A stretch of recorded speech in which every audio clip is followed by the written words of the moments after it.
Attention! B, di ba yun yung crush mo?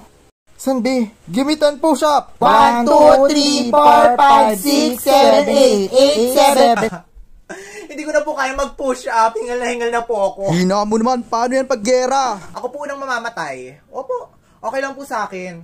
Naauran ko naman na po lahat ng mga poging sundalo dito eh. Yun lang naman yung pinunta ko dito. Ikaw naman, kapag umatake dito yung mga kalaban, anong gagawin mo? Ay ako po.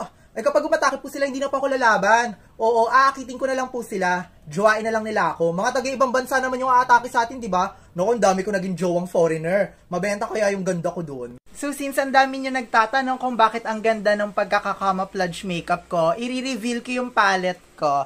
So, ito yung ginamit kong palette. So, ito yung brush na ginamit ko. So, ganyan-ganyan lang sa green, tapos onting ganyan lang. So, pag magka-camouflage kayo, dapat gandahan nyo yung paglalagay. Kasi if ever mamatay kayo, at least namatay kayong maganda.